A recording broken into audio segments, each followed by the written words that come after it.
gentlemen, members of the media. My name is Constable Sandasha Bao, Corporate Communications and Media Relations Officer with the London Police Service. We wish to thank you for taking the time to attend this news conference in relation to the collection of identifying information in certain circumstances. Today you will hear from Chief John Perret and Chair Jeanette Eberhard.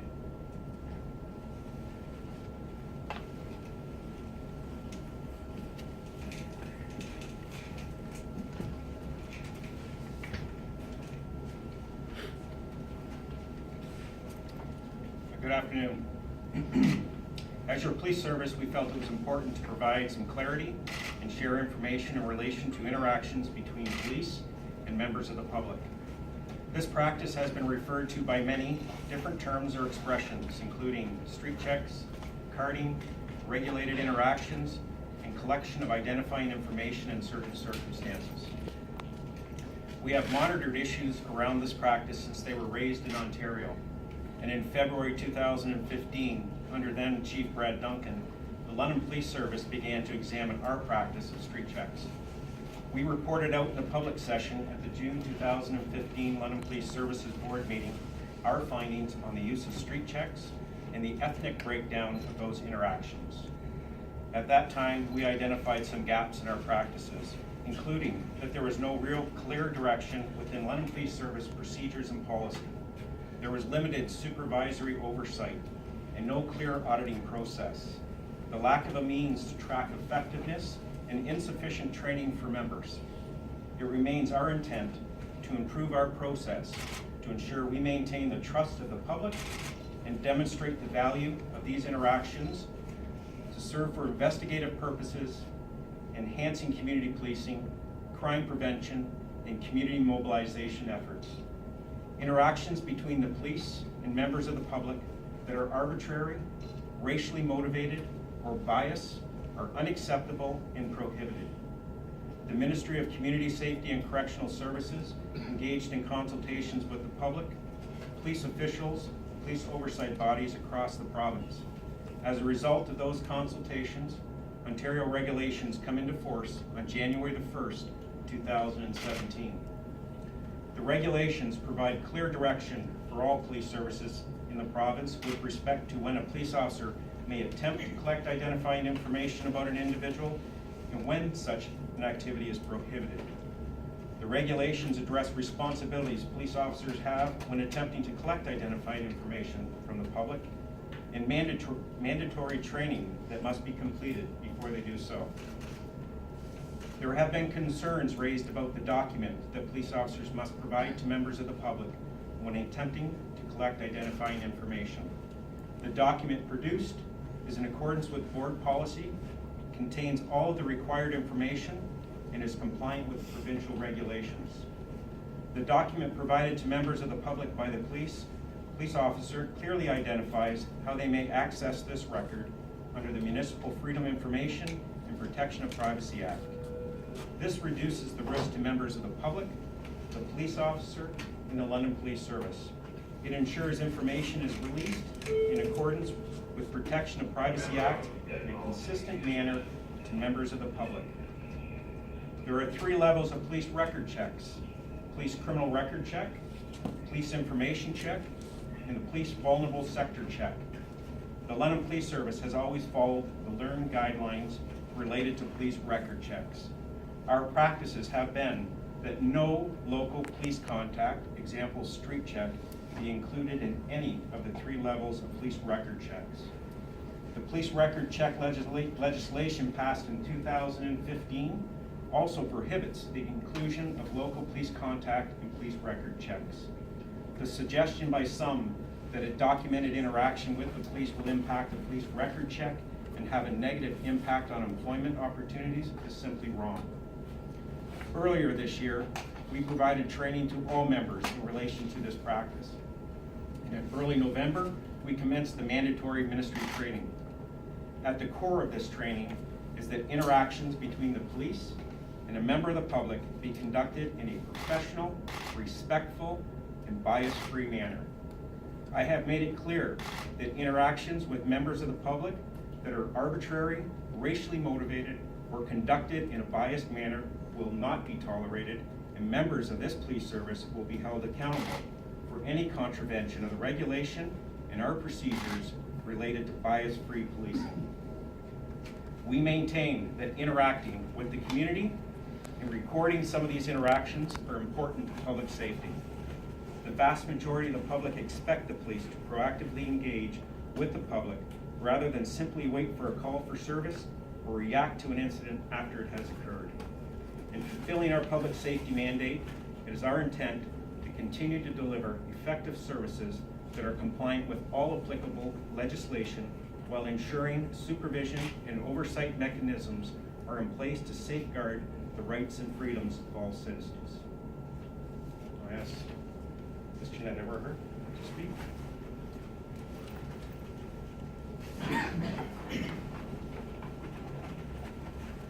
Thanks, Chief. Good afternoon, everyone, and thank you very much for being here. As Chair of the London Police Services Board, I wish to thank Londoners for sharing their concerns regarding the issue that is commonly called carding, or street checks.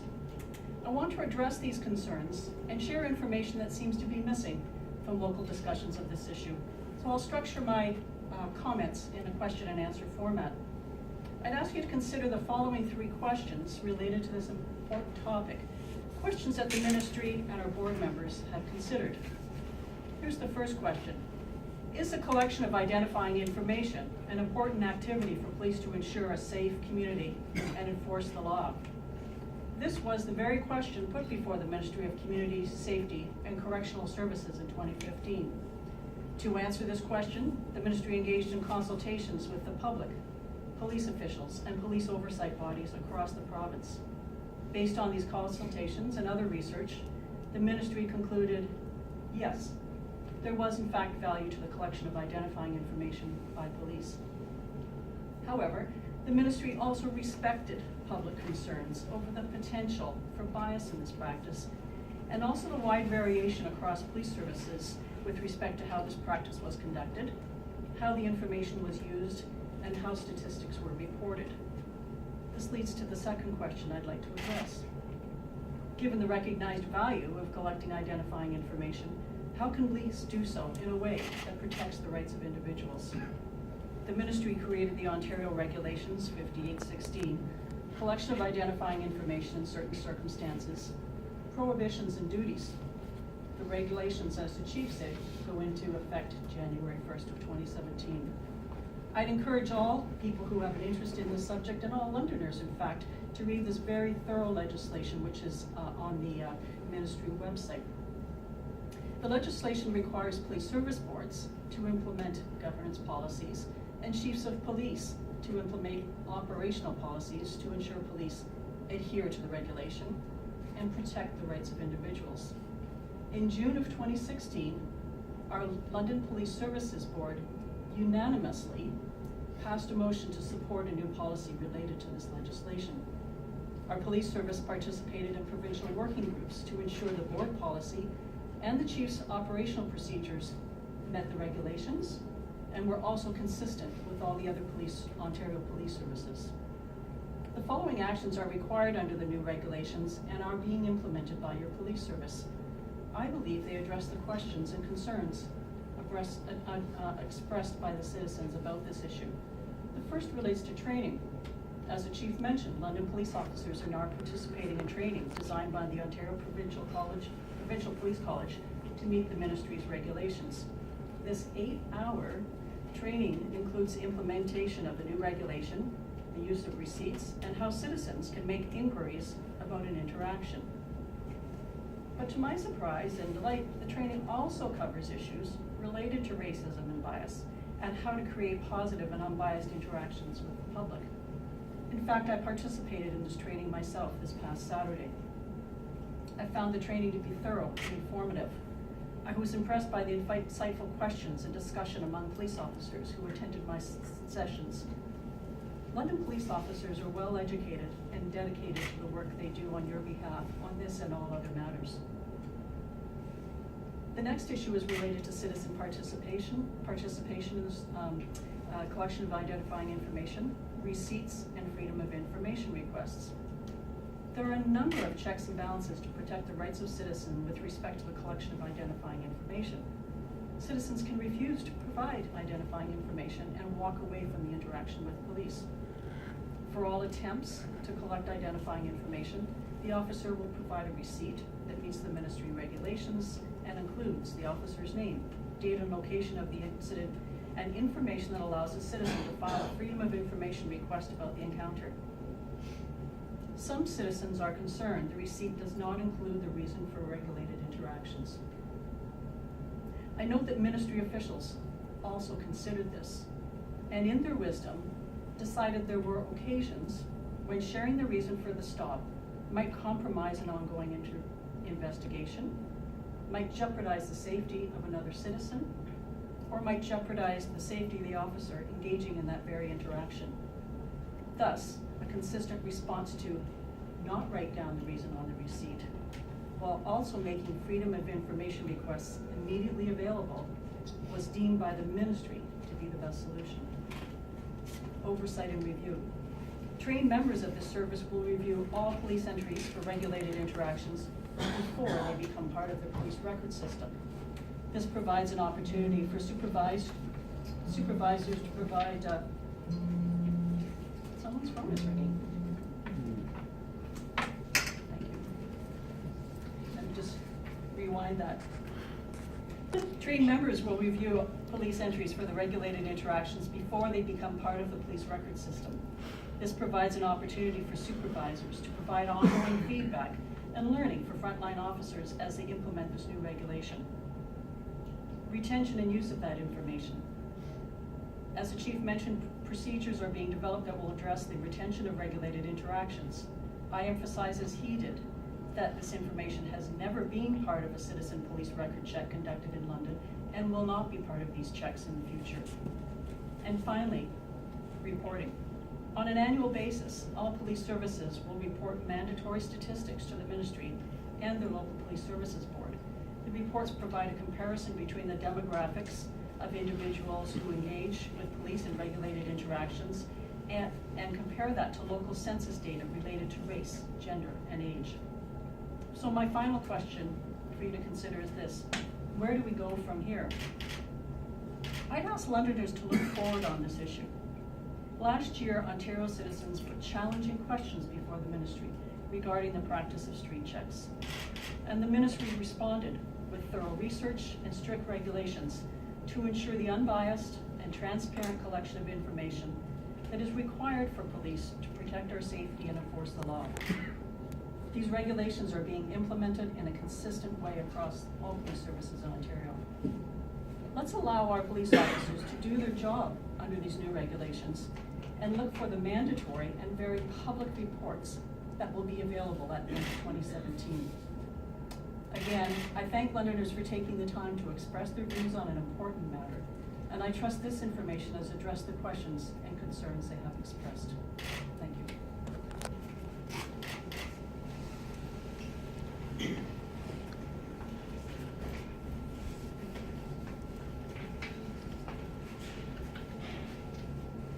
The chief and chair will take questions now, if anybody has any questions in relation to this news conference. Why did you call the news conference now when we're having this meeting as city council in an hour and a half or so? What was the reason for the timing of this kind of last minute news conference? I think it's interesting that both Chief Perry and I independently this morning felt the need for some communication with Londoners. And my reason for that is that I think I have tried to communicate some of these issues at board meetings and when requested by the media, but I never felt as though my complete answers and the thorough answers I was able to give today were shared with the public. And I think the public have a right for debate and discussion about important issues, and I don't expect everyone to agree with everyone else on them, but I really do want them to have those discussions with complete information, and I feel like that's been satisfied now.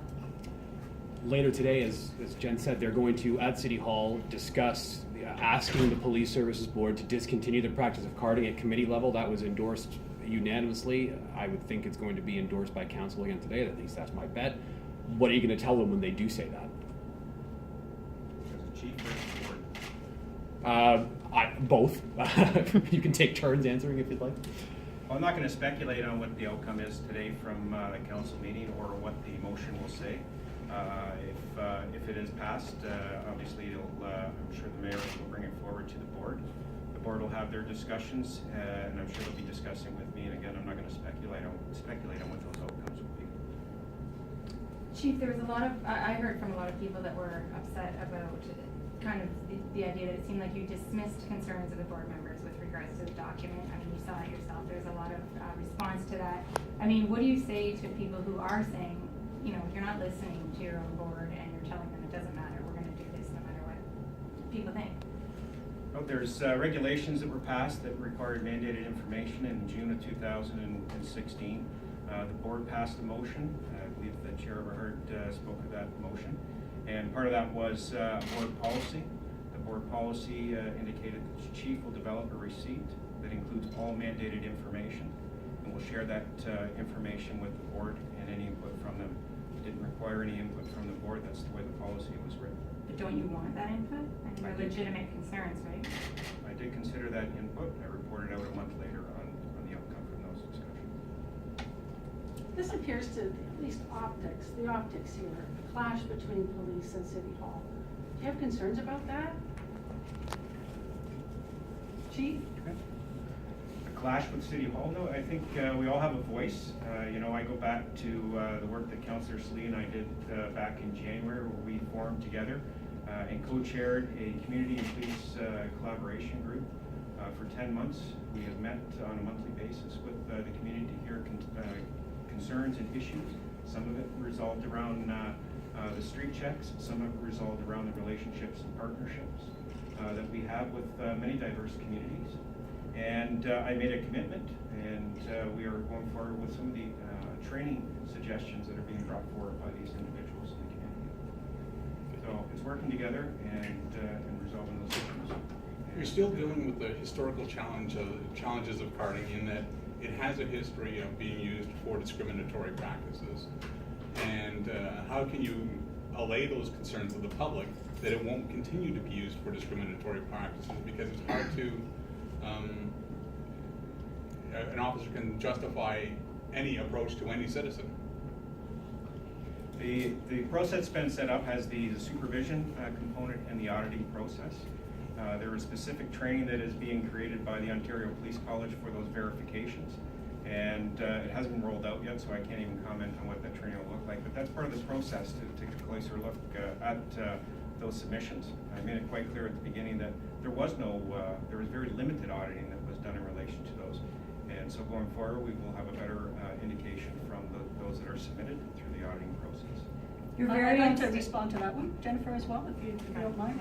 I became interested in this, obviously, in my role as chair about a year ago, and I took the time to read some research that was related to bias policing and the perceptions of his practice. And I would just, I can give you the academic reference if you want, but it summarized a lot of work, and it talked to these things as being appropriate to address issues like this in a community.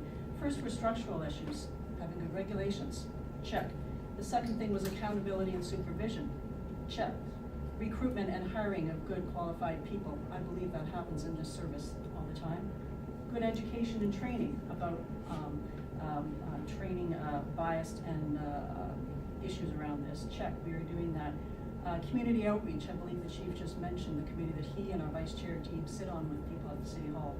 And having good policies, doing data collection and monitoring what happens. So all the very things that I read about through research that is being done and should be done on this issue are being done through these regulations. So I have to say, when they came out, I felt very good about them. And I would say to people who look in the past, what I did at the end of my comments, look in the future. Look at all the measures that have been going on. Look at this service and all services in Ontario being very reflective about this practice and moving forward. I'm going to ask you to judge people by their future actions and not previous ones on this regard. But your own statistics show that Black and Indigenous people in London 2 years ago were more likely, 3 times more likely, I think, to be stopped and questioned than white people. We know many of the stops were in marginalized communities and in areas of the city that would be lower income. How can people trust you, and how can people trust the future? I mean, that's statistics from your own force service. Yeah, there could be a number of underlying reasons. You know, certain groups, racial or otherwise, have different rates of contact with the police. This is not a phenomenon that's London. It's not a phenomenon to the province or across this country. And there are a number of social economic factors that have to that may or may not contribute to this. This is a complex issue. And I mean, there's social scientists that have been doing research on this for decades. And to characterize the collection of identifying information as a racist practice is really a simplistic response to a very complex issue. But we know Paul Pilato, one of your board members who looked into it last year, said he even found there was an underlying racism to it. I mean, there is, we know that, right? This is not in London, like you said, this is across the province, the country, the continent. So I mean, there is racism, there has been racism in the practice. So, Yeah. I'd also respond to that, Chief. Okay. Jennifer, and I think I made these comments a year ago on radio, as I recall, that I have done tests as well as part of an exercise. And I think if we looked around the room, we'd all admit we all have biases. We all have inherent biases against people by gender, by age, by you name it. I think the question is, though, do we recognize those? And do we deal with them? And do we take actions to question ourselves when that comes into play? This was a very big part of the training that we did the other day. So are people perfect? This is a human endeavor, as are most interactions we have in life. So I think what you're seeing is a police service that's being reflective about the very issues you were talking about. They're trying to move away in a really positive way to give people the confidence that they're doing so. To follow up on a question that Carrie asked earlier, there is a London City Council meeting that starts an hour and a half from when this news conference started. This news conference was scheduled pretty late notice, I would say. I think it's fair to say that. It feels a little bit like your side is trying to get in there and make sure that your statement is out there before council decides anything, almost as though you're trying to sway the vote tonight. Is that unfair for me to say that? If better information can produce informed councillors before a debate, I think that has some value. Was council invited? Did it? There were no public media releases that follow this.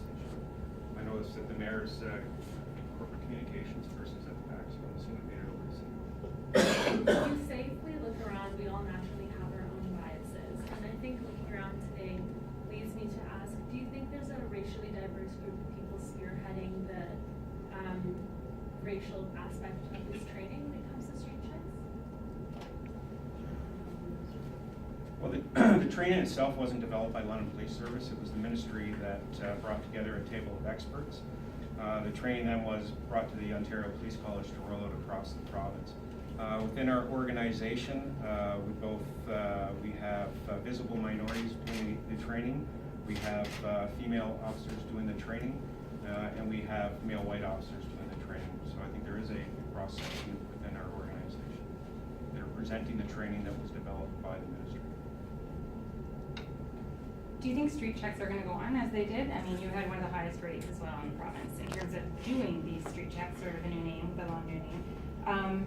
I've kind of heard rumblings that I know some other services, and maybe even in London, they probably won't be doing them as frequently. Is there any order along those lines, or do you think they will happen less than they did in the past? What do you mean by order? I don't know, from the chief, he said we're not gonna do them as frequently as we did. There's no order from the chief not to do them. The order had been to follow the regulations and to do them. Whether they're going to drop off or not, I can say from the members' perspective, there are obviously some concerns around it and how they're going to view in the interactions with the public, and part of the training is to address some of those concerns for them. Have we seen a drop off? I think it's fair to say that yes, we have. We went from about 200 average on a week and a half. We were down to 50 at one point, but now we're back over 100. So it really depends on what's going on in this in the community as the officers are on patrol, and their ability to interact with the community and submit those street checks.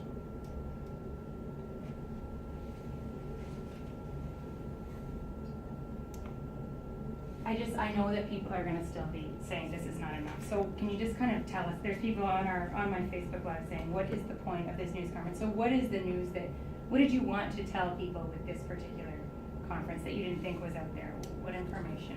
I know you talked a lot, but is there kind of anything specific you wanted to get out to the public? Well, I think right from the get-go, and I think it was about the third paragraph when I spoke about, we identified a year ago that there was gaps and that we were going to improve on our processes. And part of that is we started training before even the regulations came out for our members. We began to look at where some of those gaps were and to make some of those changes. The regulations have reinforced what we need to do to ensure that we provide bias-free policing and still allowed for that public safety and investigative tool to be available to the members. The second, I think it was important to let them know that we are following the regulations, that we are doing the training, that we are serious about making the change that needs to be there. And to clarify, I mean, the biggest one was, and I think it was in one of the media today, is that, and I read it somewhere else, that there was an impact on employment because the street checks are used in record checks. They haven't been used here. In fact, when we wrote the LEARN guidelines came out, one of our directors was directly involved in those guidelines, and that was one of the issues he brought forward, is they should not be used on record checks. And for that information to be out to the public, somehow that's going to impact their employment was completely wrong, and that needed to be corrected. And the last piece is that this isn't new. We have to step forward. We recognize where the damage was done in the past, and we need to move forward, and our commitment to doing that and working towards offering a better service to the community. I would echo everything the chief says, and I would add one more to that, was the concern about why there is not a written reason being recorded on the receipt. And I think that was an issue that came up at our board meeting, and I took it upon myself to do more research about that, confirmed what I knew, and I really wanted people to understand that there were very good reasons that the ministry did not include that. They did it in a very thoughtful way, and I think it was just to add that bit of information and to remove some of the other misconceptions out there that she talked about.